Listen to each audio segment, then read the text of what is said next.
et ça commence fort avec des grosses rafales de vent. Heureusement je l'avais vu hier, j'ai appris de mes erreurs et ce coup-ci je me suis bien protégé donc de ce vent. J'ai roulé pas mal de temps avec Benou, mon pote, avec qui on a fait les épisodes de Ben & Jerry.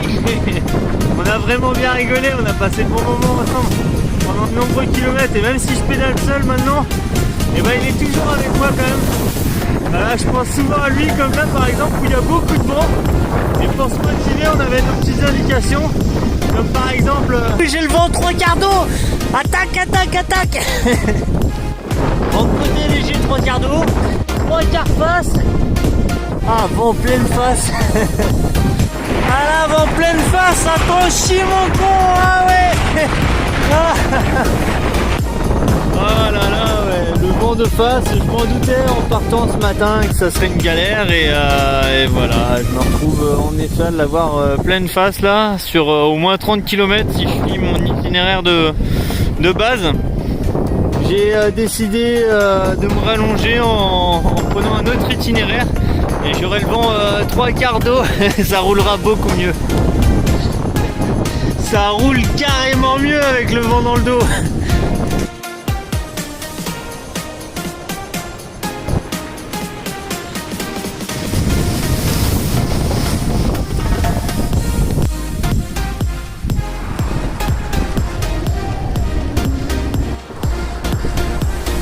Demain je vais bien rigoler à aller grimper les montagnes d'en face. Grosse côte, gros pourcentage encore.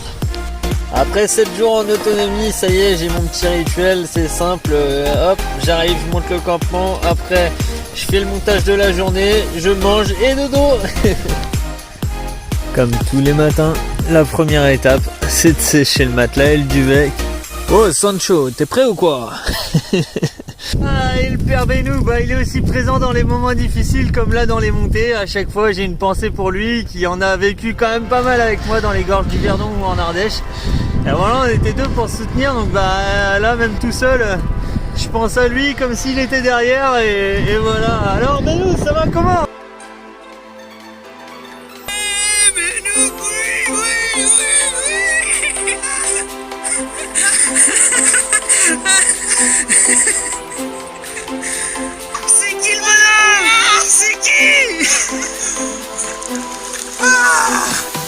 Ça fait la bite, hein. Sinon je pense aussi beaucoup à la montée de la Plaine qui va être ma première étape en France. L'année dernière j'étais arrivé sous la neige, et du coup j'essaie de m'imaginer un petit peu comment ça va se passer cette année, et je serai prêt à monter jusqu'au Roux à la Plaine pour voir les copains et les retrouver après 6-7 mois de voyage.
J'ai les pieds mais trempés quoi, chaussettes, chaussures.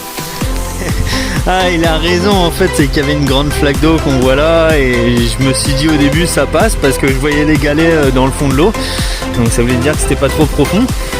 Puis en fait si, premier coup de pédale ça allait, et après j'avais les pieds pleins d'eau, donc j'ai continué de pédaler, puis je me suis dit tant qu'à avoir les pieds trempés, autant y retourner et faire une petite vidéo.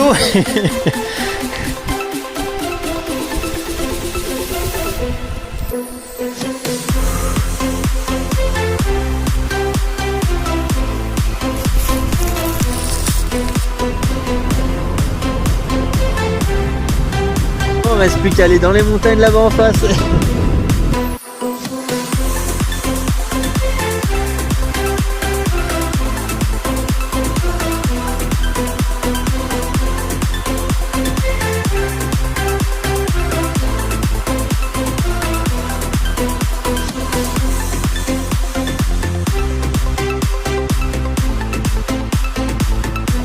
Ouais, vu que mes chaussettes elles étaient trempées hier, bah elles ont gelé.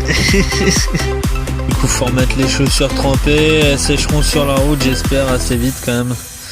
Oh, c'est jamais très cool de remettre des chaussures trempées aux pieds. On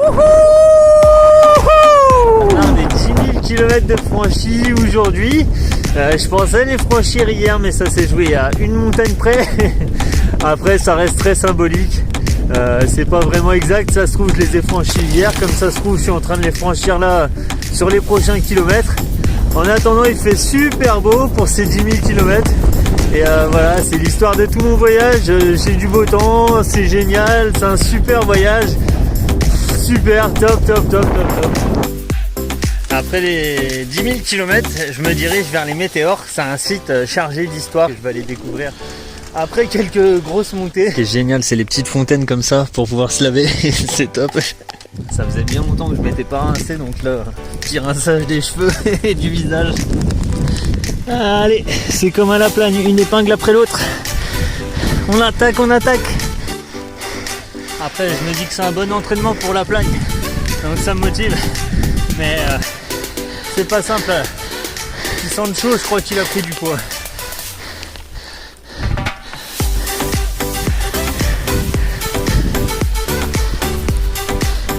La vue elle est magnifique, ça c'est complètement dingue.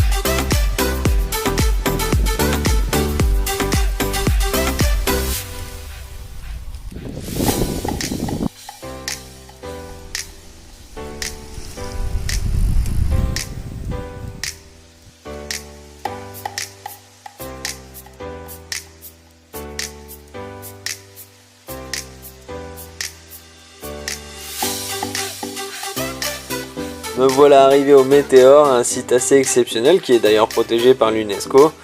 On va quand même faire un petit peu d'histoire parce que à partir de 985, c'est les premiers ermites en fait qui sont venus occuper ces grottes dans ces pitons rocheux. Et puis le premier monastère, appelé Megalo Meteoro, est fondé en 1382. Par la suite, il y en aura 22 autres monastères qui seront construits. Et on y accède difficilement par des cordes, des échelles et d'astucieux systèmes de filets accrochés à des poulies. Pour les construire, c'était vraiment très laborieux et très compliqué, avec des systèmes d'échafaudage toujours plus fous les uns que les autres pour pouvoir construire ces magnifiques monastères qui sont carrément perchés sur les montagnes. Aujourd'hui, il en reste 6 qui subsistent toujours. Des escaliers ont depuis été créés pour rendre l'accès plus facile et ils sont toujours en état et même très bien entretenus par les moines ou nonnes qui y habitent. Les anciens systèmes de poulies ont pour la plupart été conservés et automatisés et servent toujours à hisser les provisions. C'est donc un site assez exceptionnel à voir parce que de voir des monastères perchés comme ça tout en haut de la montagne, c'est quand même assez insolite. Mais voilà, il est temps de reprendre la route pour moi pour aller me trouver un endroit de bivouac pour la nuit. Là je cherche un bon petit spot au bord de la montagne. Normalement là il y a une petite rivière qui passe.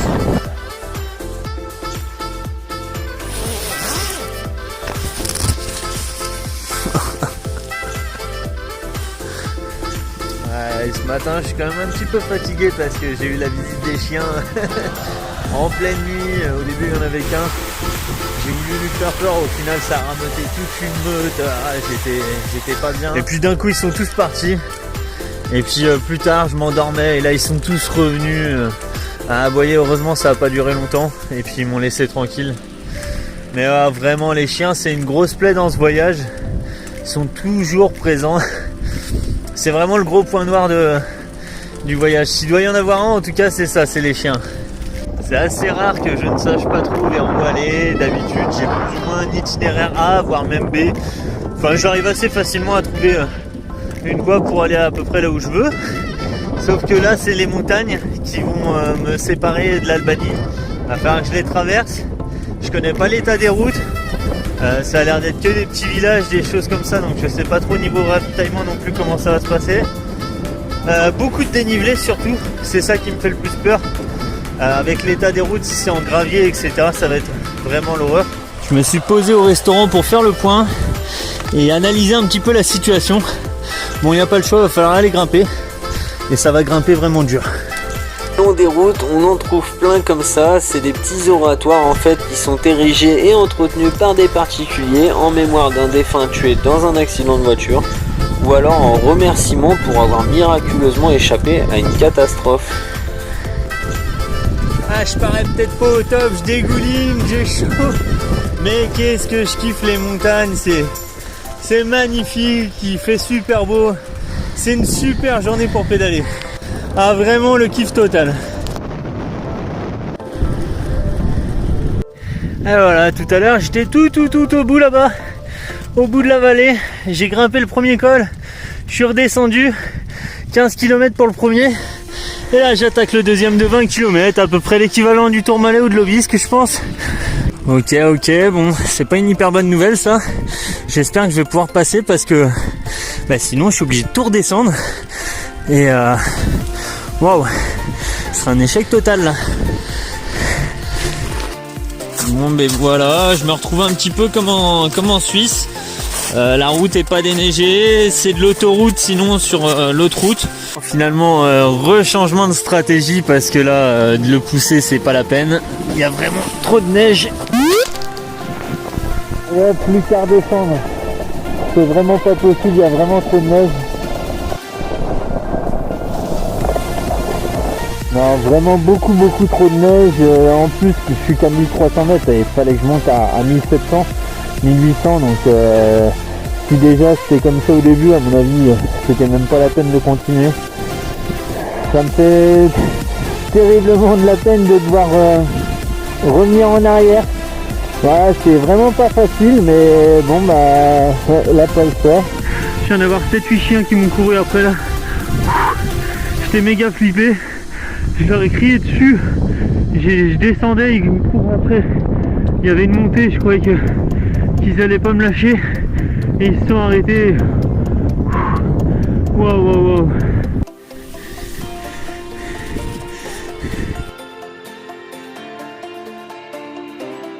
Bon, c'est mieux que la neige, mais c'est pas fifou.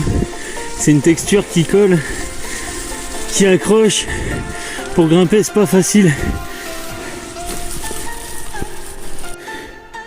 Heureusement ça reste super beau.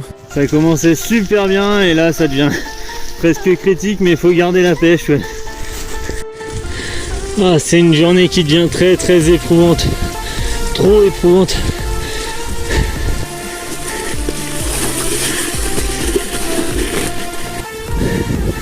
Ah, et là j'étais sur cette route là et il y a des chiens là, qui sont venus qui me coursent.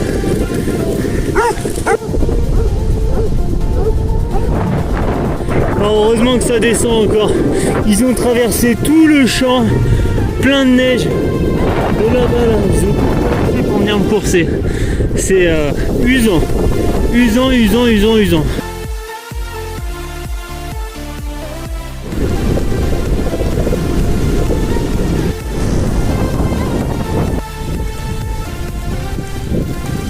J'ai demandé à une taverne pour remplir mes bouteilles. Ils m'ont donné un petit bout aussi de... Je sais pas ce que c'est de la tarte au poireau je pense. Après 10 jours ça y est j'ai craqué, je me suis pris un hôtel, que du bivouac c'est bien mais c'est aussi fatigant. Surtout là quand tu termines comme ça avec beaucoup de dénivelé et puis les chiens surtout toujours, ça c'est vraiment une plaie, je l'ai déjà dit. Mais voilà, ils m'ont vraiment pourri cette fin de journée, j'avais pas envie que ça se termine comme ça, sachant que ça s'était super bien passé avant. Donc je me suis pris un petit hôtel histoire de me faire plaisir surtout et puis de remettre les idées à plat parce que je savais même pas s'il fallait que j'aille à droite, à gauche, donc là je vais pouvoir demander au gars de l'hôtel ce qu'il pense de l'état des routes, comme ça je serai déjà plus fixé pour la suite et puis je vais pouvoir recharger mes batteries, recharger moi, prendre une douche et voilà et repartir de plus belle demain.